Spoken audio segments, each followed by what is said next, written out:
Hey guys, Scott here again with another episode of What's Up, Scott? And this week we are talking about when is it time to move up? So, one of the big questions we get, and I just ran a tournament this past weekend, and you see after almost every tournament where somebody wins, they have a hot round, they played the rounds of their life, they got lucky, everybody else played bad, whatever the excuse is, they win and everybody else calls them a beggar. It's a universal sign of winning. I think a lot of people, I think of it a lot of times as a compliment in most cases. If you're winning, you're getting called a beggar. That's why you're getting called a beggar, is because you won. I think it's a great honor to have, but a lot of people take it very personally, and a lot of people move up because they feel the obligation to have to move up, or they just feel bad and they quit, or they don't like that drama that comes with that allegation of what comes with that word. And so really what I wanted to talk about today is, in my opinion, when is it time to move up? Okay, so the PDGA, we have ratings. Like them, hate them, doesn't really matter, but they are there and they are a base for where it shows we should be playing. Again, I've been the same rating for approximately 6 years. I can be at one extreme to the low extreme. It seems like no matter what, I always come back to where that rating is. So I feel like they're pretty and fairly accurate. Now, whether or not the lines are drawn where they need to be, again, that could be a debate for another argument, but they are what they are right now. So if you are a 935 rated player, 935 is the cut for intermediate to advanced as an example, and you're a 900 rated player who keeps winning intermediate as an example. And again, every region is different. In one region, a 900 rated player could be an advanced player, but in another region, you're not really an advanced player to your 960, or something like that. It just depends on what your region is.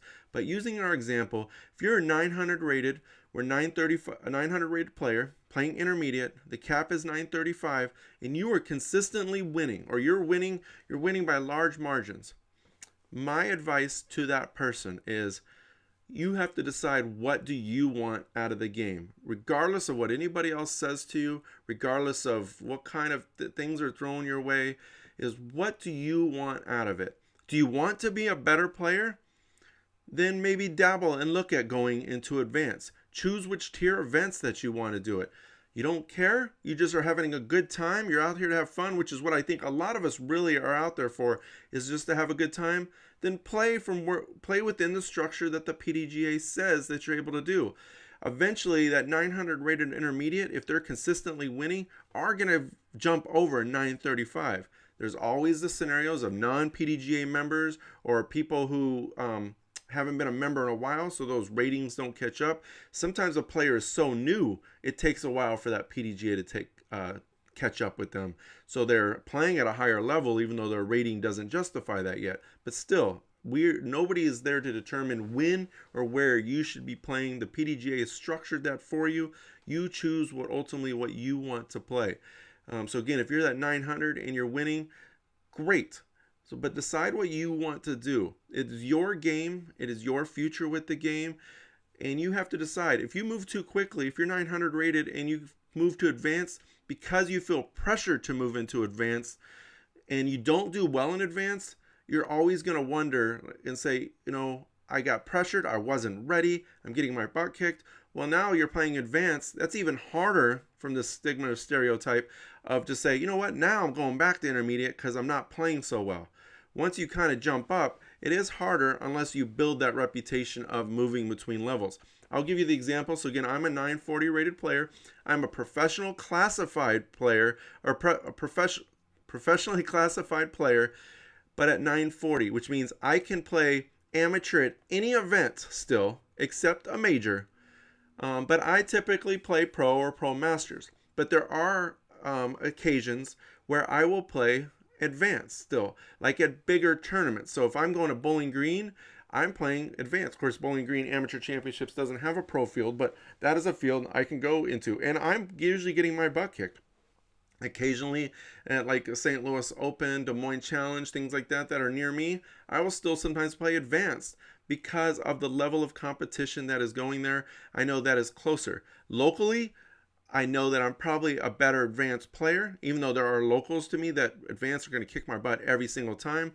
I enjoy playing Pro 40 or Pro more cases than not because I'm trying to learn to be better, not because that's necessarily where I'm at. And some people are so used to me being a pro player that when I do play advanced, they're like, why are you playing pro? And I have to remind them, is like, I play pro, but I am very much an am. So again, you can look at it different ways. You can be an intermediate player playing advanced, and based on that rating and what you're trying to accomplish by trying to get better. You're a 900 rated player playing advanced because you want to get better. So you're an advanced player or an intermediate player playing advanced. There is a difference for you to be able to identify where you are playing. But the biggest thing that I always say is move up when you are ready. Do not move up for other people. Move up because you want to get better. Move up because you've accomplished the goals that you have set forth to get there. Or move up because the PDGA says you have to. And that's pretty much the only time you move up based on against your will is when your rating has gone above those guidelines, whether it's rec, intermediate, age protected, things like that. But you always have that choice. So again, that's all I have for this episode of What's Up, Scott. Comment below. Let me know what you think about when an individual should move up. How do you feel about being forcing people to move up or being forced to move up based on how you performed? Should you move up after a win? Should you move up when you're ready? I have given you my opinion. Now you give me yours. Again, comment below. Until next time, keep sharing the Trilogy love with the world. Love you guys. Bye.